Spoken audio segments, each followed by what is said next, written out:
Hello everyone, আজকে দেখবেন Bangla Awas Yojana list আপনি কিভাবে চেক করবেন 2024।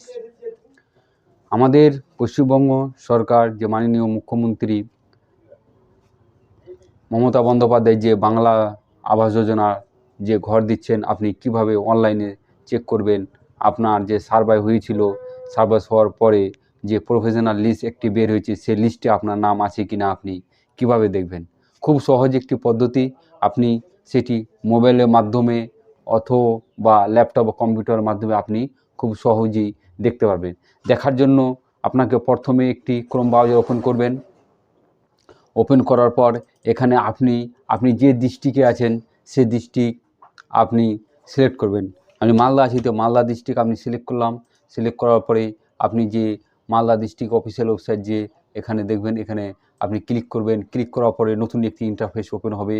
ওপেন হওয়ার পর আপনি স্ক্রল করে নিচে দেখবেন বিভিন্ন স্টেটের বা বিভিন্ন জেলার আপনার যে লিস্ট দেখার, প্রফেশনাল লিস্ট দেখার পদ্ধতি আলাদা আলাদা। আমাদের স্ক্রল করে দেখবেন, এখানে আপনি যে দেখতে পাচ্ছেন প্রফেশনাল লিস্ট, এখানে আপনি ক্লিক করে দেখতে পারবেন।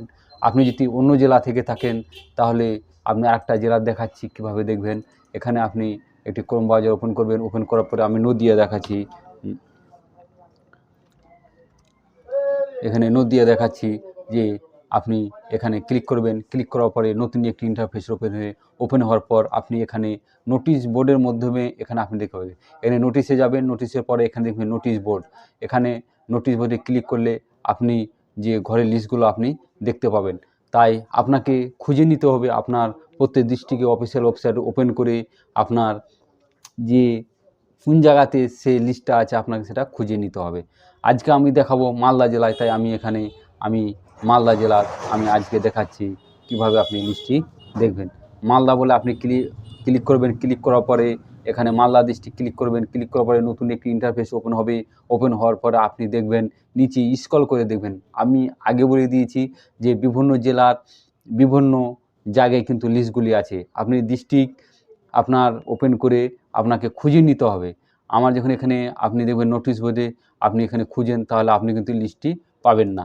কিন্তু আপনি স্ক্রল করে দেখবেন নিচে এখানে দেখা আছে প্রফেশনাল লিস্ট অফ বাই 2024। এখানে ক্লিক করলে আপনার নতুন একটি ইন্টারফেস ওপেন হবে। ওপেন হওয়ার পরে আপনি দেখবেন এখানে 3টি লিস্ট আছে: list of eligible, list of ineligible, list of inactive.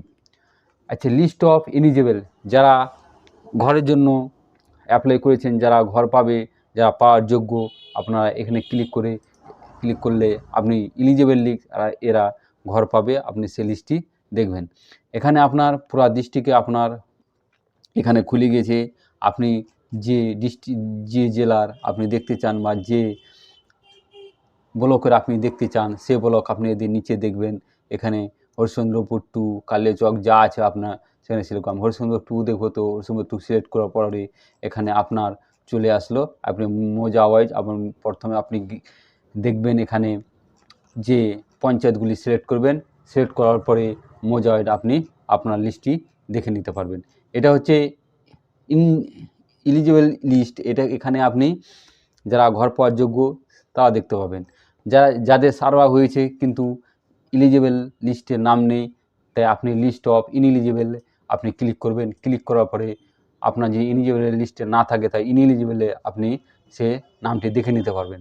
দেখে নেওয়ার পর আপনার যদি নাম বাদ দিয়ে দেওয়া থাকে তাহলে আপনি 3 তারিখের মধ্যে আপনার নিকটবর্তী ব্লকে গিয়ে আপনি কমপ্লেন করতে পারেন যে আমার যে সার্ভে হয়েছিল, সার্ভে হওয়ার পর যে নামটি কাটানো বাদ দেওয়া হয়েছে, আমি পাওয়ার যোগ্য এ বলে আপনাকে সেখানে একটি কমপ্লেন দিতে হবে। বিডিও অফিসে গিয়ে কমপ্লেন দেওয়ার পরে আপনার পাওয়ার যোগ্য যদি আপনি হন তাহলে আপনার পুনরায় সার্ভে করে আপনাকে লিস্টে এলিজিবল লিস্টে আপনার নাম তুলে দেওয়া হবে। তাই আপনি ব্লকে গিয়ে যোগাযোগ করবেন। যদি আপনার পাওয়ার যোগ্য হয় তাহলে আপনি নিশ্চয়ই পাবেন। আর যদি আপনি পাওয়ার যোগ্য না হন তাহলে আপনার কমপ্লেন করে কোনো লাভ হবে না। এটা হচ্ছে ইনএলিজিবল লিস্ট, আপনি কমপ্লেন করে দেখতে পারেন। আরেকটা লিস্ট আপনার নিচে দেখতে পাবেন inactive list, list of inactive. এখানে আপনি দেখবেন ইনঅ্যাক্টিভ যাদের পাওয়ার একেবারেই যোগ্য নয়, কোনো প্রবলেম আছে, তাই আপনারা ইনএলিজিবল লিস্ট আপনি দেখতে পাবে। যার গাড়ি আছে বা কিছু আছে, আপনার পাকার বাড়ি আছে, এখানে দিয়ে আপনার নামটি বাধ্য হয়েছে, আপনি সেখানে গিয়ে করতে। এভাবে আপনি আপনার ডিস্ট্রিক্ট ওয়াইজ, ব্লক ওয়াইজ, এভাবে আপনি আপনার যে বাংলা আবাস যোজনার যে লিস্ট 2024 সালের, সেটা আপনি দেখে নিতে পারেন। একটা মনে রাখা দরকার, আপনি 3 তারিখের মধ্যে আপনাকে কমপ্লেন করতে হবে। 3 তারিখের পরে যে ফাইনাল লিস্টটি বের হয়ে যাবে, আপনি আর কমপ্লেন করে আর আপনি ঘর পাওয়ার অযোগ্য হয়ে যাবেন। যদি ভিডিওটি ভালো লেগে থাকে তাহলে আপনি লাইক, শেয়ার ও কমেন্ট ও চ্যানেলটি আমার সাবস্ক্রাইব করে দিবেন।